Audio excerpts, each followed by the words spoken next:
Hello दोस्तों, स्वागत है आप सभी का। जैसे कि हम लोग चर्चा कर रहे थे कि वक्री ग्रह शनिदेव जो है वो क्या प्रभाव विभिन्न लग्नों पे दिखाने वाले हैं। इसी श्रृंखला में आज अगर हम चर्चा करें तो चर्चा होनी है हमारी कुंभ लगन को लेकर। कुंभ लगन के अंदर अगर स्थिति को समझने की कोशिश करें, जो सूर्य देव की मूवमेंट है वो पंचम भाव से लेकर नवम भाव तक रहेगी। इस अवधि तक शनिदेव जो है वो वक्रावस्था में रहने वाले हैं। तो कहीं ना कहीं जो हिस्से टच हो रहे हैं वो हो रहे हैं संतान का, कुछ हिस्सा हो रहा है नौकरी या रोग का, एक हो रहा है हमारे साझेदारी का, एक है थोड़ा सा परिवर्तन और एक है हमारा भाग्य। इसमें से जो सबसे ज़्यादा इम्पैक्ट पड़ेगा वो तब पड़ेगा जब सूर्य और शनि एक दूसरे से समसप्तक 180 डिग्री की दूरी पर होंगे। यहाँ पे ये कॉम्बिनेशन जब बन रहा है तो उस समय सूर्य अपनी ही राशि में रहने वाले हैं और सप्तम भाव जो है वो कहीं ना कहीं प्रभाव कर रहा है। ऐसे स्थिति में ये जो चीज़ें यहाँ पे खड़ी हो रही हैं वो दो तीन चीज़ों को लेकर कहीं ना कहीं आगे बढ़ने की स्थिति पैदा कर सकती है। कैसे? सप्तम भाव जो है वो लंबी यात्राओं के लिए भी देखा जाता है, विवाह के लिए भी देखा जाता है और बाहर की दुनिया का आउटलुक, क्योंकि हम अगर फर्स्ट हाउस हैं तो इसके जस्ट सामने जो है आप बाहर जितनों से भी इंटरेक्ट करते हैं वो सभी है। तो कहीं ना कहीं यहाँ पे जो सूर्य आत्मा है वो कहीं ना बाहर से जो कनेक्ट होने की चीज़ है या लोगों से जुड़ने की जो संभावना है उसको लेकर थोड़ा सा एक्टिव होने जाएगी। यहाँ पे सूर्य के प्लेसमेंट में थोड़ा सा एक चुनौती क्या है, सूर्य दिशा बली होते हैं दसम में, दिशा बलहीन होते हैं चौथे में, और सातवें में जब हम सूर्य को देखते हैं तो हम मानते हैं कि अस्त होते हुए यानी कि शाम के समय की कुंडलियां हुआ करती है। इस कारण से जो सूर्य की प्लेसमेंट सेवन्थ हाउस में हो तो थोड़ा सा वीक पॉइंट आता है, क्योंकि नैसर्गिक कालपुरुष कुंडली के हिसाब से 7 नंबर की राशि बनती है। तो थोड़ा सा हम ये कह सकते हैं यहाँ पे कॉन्फिडेंस को, विल पावर को सस्टेन करना पड़ेगा। दूसरी तरफ क्योंकि सूर्य जो है वो इस पर्टिकुलर लगन के लिए सप्तमेश है, सप्तमेश होकर यदि ग्रह यानी कि किसी केंद्र का स्वामी कभी कोई क्रूर ग्रह बने तो वो अपनी क्रूरता छोड़ के शुभता हासिल कर लेंगे। इस स्थिति में ये प्लेसमेंट अच्छे रिजल्ट्स के तरफ कोशिश करेगी, इस बात को समझिएगा। शनि भी एक तरीके से क्रूर ग्रह है, केंद्र में है, तो केंद्र में होने की वजह से उसमें जो अशुभता की प्रभाव है, स्वामी है वहाँ के, इस कारण से तो उसमें कुछ कमी आ जाएगी। 12वें भाव के स्वामी होने के कारण वो जरूर थोड़ा सा चुनौती पैदा करेंगे, तो हम शनि को न्यूट्रल मान सकते हैं, जबकि इवन वो लग्नेश हैं, सपोर्ट करेंगे। दूसरी तरफ पे सूर्य जो है वो सप्तमेश है, क्रूर ग्रह आवश्यक रूप से है, लेकिन फिर भी कुछ ना कुछ सपोर्ट करेंगे। तो इन दो चीज़ों को ध्यान में रखते हुए कि मेजर फैक्टर जो है ये किसी भी रूप की साझेदारी और लंबी यात्राओं को लेकर हो सकती है। अब बात करें शनि की स्पेसिफिकली, तो इस लगन में शनि देव के पास एक तो खर्चों का 12th हाउस का और दूसरा व्यक्तित्व का पहले भाव का सीधा सीधा प्रभाव है। जब ग्रह अपने आप में बलवान होता है तो कहीं ना कहीं उसकी राशियां जिस भी भाव में पड़ती हैं उसे भी बल प्राप्त होता है। तो ऐसे स्थिति में एक तरफ तो आपके लगन को बल प्राप्त हो रहा है, दूसरी तरफ कहीं ना कहीं खर्चे और नुकसान के भाव को भी बल प्राप्त हो रहा है। इस चीज़ को समझना है। तो यहाँ पर थोड़ा सा हमें सावधान होना है इस मामले में कि हेल्थ जो है उसको प्रोमिनेंट फैक्टर के रूप में समझना। जब तक ये वक्रत्व प्रभाव कार्य कर रहा है तब तक फर्स्ट हाउस में जो कंडीशन है उसको समझिए।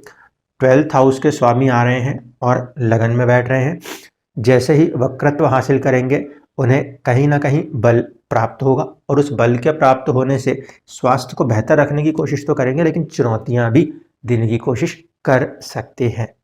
दूसरी तरफ सूर्य जो है वो पहले भाव के लिए कारक होते हैं स्वास्थ्य के पॉइंट ऑफ व्यू पे, तो सूर्य जो है वो इस समय शनि से दृष्ट, यहाँ पर राहु से भी दृष्ट रहने वाले हैं। इस कारण से स्वास्थ्य पे विशेष ध्यान देना चाहिए। ये तो पहली चीज हुई। दूसरी चीज, जब हम इसको पॉजिटिव एस्पेक्ट से समझने की कोशिश करें तो शनिदेव का यहाँ पे प्लेसमेंट होकर इस ही राशि में बने रहना, इसी भाव में बने रहना पूरे वक्रत्व अवस्था में, ये इस बात को दर्शाता है कि व्यक्तित्व के अंदर कुछ बड़ी तरीके से डेवलपमेंट चाहिए। दुनियादारी को समझने के लिए, दुनियादारी से बाहर आगे बढ़ने के लिए, जीवन में खुद को एक तरह से विकसित करने के लिए इस समय को हम देख या कह सकते हैं, क्योंकि कहीं ना कहीं ज़्यादा मेजर इम्पैक्ट जो आ रहा है वो फर्स्ट हाउस ऑफ पर्सनैलिटी और हेल्थ के ऊपर आ रहा है। इसीलिए बाहर की दुनिया से इंटरेक्शन हो या वैवाहिक जीवन के अंदर चल रही चीज़ों के कारण वहाँ पे कैसे अपने आप को बनाए रखना है मजबूती से, उसके लिए खुद की पर्सनैलिटी में, खुद में क्या बदलाव चाहिए, ये वक्त कहीं ना कहीं किसी ना किसी रूप में उसे कनेक्ट करता हुआ नजर आएगा। दूसरी चीज़ है कि ये पूरे का पूरा जो प्रभाव इस समय होगा वो राहु के नक्षत्र शतभिषा से होगा। शतभिषा वैसे तो एक अच्छे नक्षत्र में मान सकते हैं क्योंकि वो भी काइंड ऑफ हीलिंग प्रदान करता है, लेकिन फिर वही चीज़ है, एनर्जी जो है वो राहु की है। राहु की एनर्जी होने के कारण कहीं ना कहीं अचानक के तत्वों को यहाँ पे पैदा कर सकती है, इसको ध्यान रखिएगा। कुंडली में आपकी राहु की स्थिति जिस हिसाब से होगी उस हिसाब से ये गोचर प्रभाव अपने कार्य करने की कोशिश करेगा।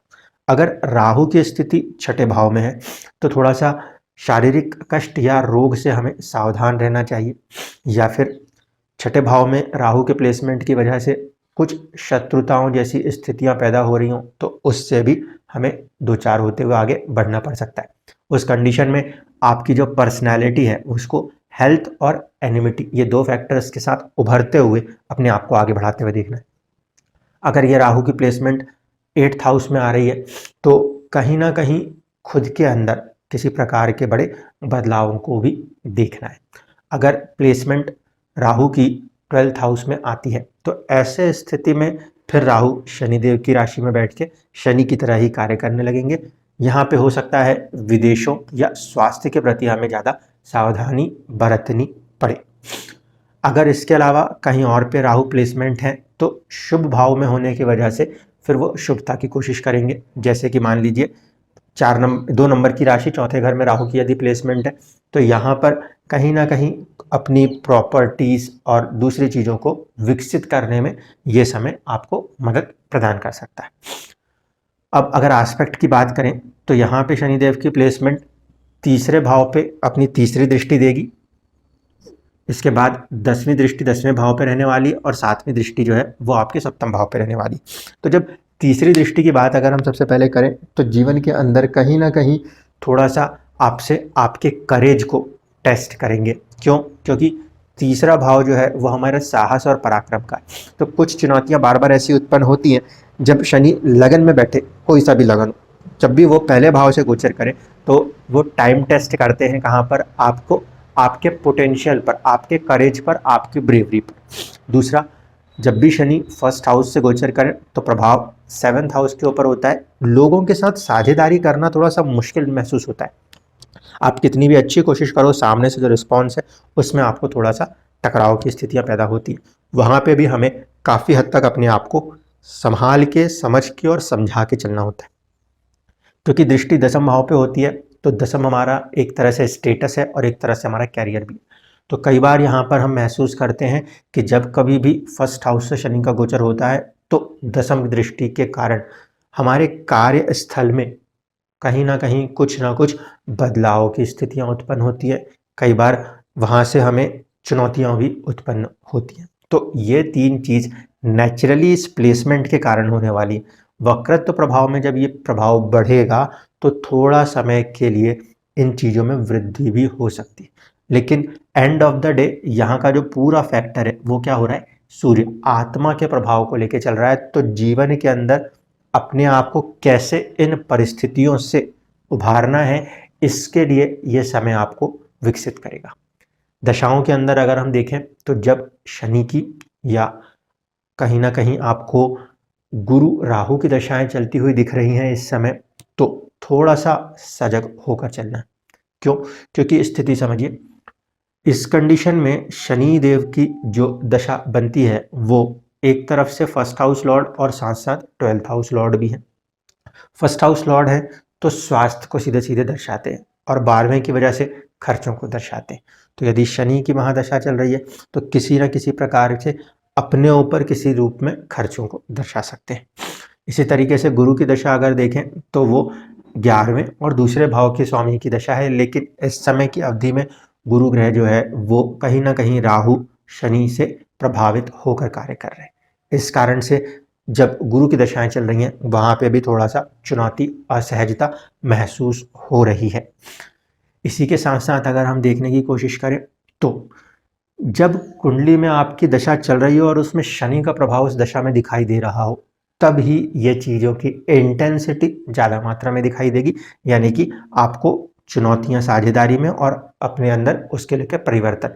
अगर दशा में शनि का प्रभाव बहुत ज़्यादा नहीं नजर आता तो ऐसे स्थिति में आपकी दशा जिस हिसाब से आगे बढ़ रही होगी उस तरफ ही आपको आपकी पर्सनालिटी खींच कर ले जाने की कोशिश करती हुई नजर आएगी। तो मोटे मोटे तौर पे देखा जाए तो कहीं ना कहीं कुछ चुनौतियां आवश्यक रूप से हो सकती हैं, इससे तो इनकार नहीं कर सकते, लेकिन ये खुद को विकसित करने के लिए एक सबसे बेहतरीन समय कहा जा सकता है कुंभ लगन के जातक जातिकाओं के लिए। अगर हम इसी चीज़ को एज ब्रैकेट्स के साथ देखें तो जो छोटे बच्चे हैं वहाँ पे हमें थोड़ा सा स्वास्थ्य पे ध्यान देना है। जहाँ पे हम इस चीज़ को देख रहे हैं कि पढ़ने की उम्र ऑलमोस्ट चल रही है, वहाँ से लेकर एक कार्यस्थल तक कार्य करने वाले जो लोग हैं, यानी कि 40-45 ईयर्स के एज तक के लोग हैं, उन्हें थोड़ा सा इस बात को समझना है कि कैसे पार्टनरशिप्स को करके जीवन के अंदर आगे बढ़ा जाता है। और इसके ऊपर की उम्र के जो भी लोग हैं वहाँ पे फिर ये चीज़ जो खड़ी हो रही है वो कहीं ना कहीं कनेक्ट कर रही है आपको अपने हेल्थ और दूसरे लोगों के साथ की जो समझदारी के साथ चीज़ों को डील करने की कैपेसिटी है उस पर ध्यान देते हुए अपने आप को आगे बढ़ाना है। तो ये प्रभाव इस समय रहने वाला है, क्योंकि कहीं ना कहीं शनिदेव अपनी ही राशि मूल त्रिकोण में है, तो पूरी तरीके से वो इसी डिपार्टमेंट को कंट्रोल करेंगे कि किस तरह से आपके व्यक्तित्व को विकसित करके और भी ज़्यादा निखारा जा सके। धन्यवाद।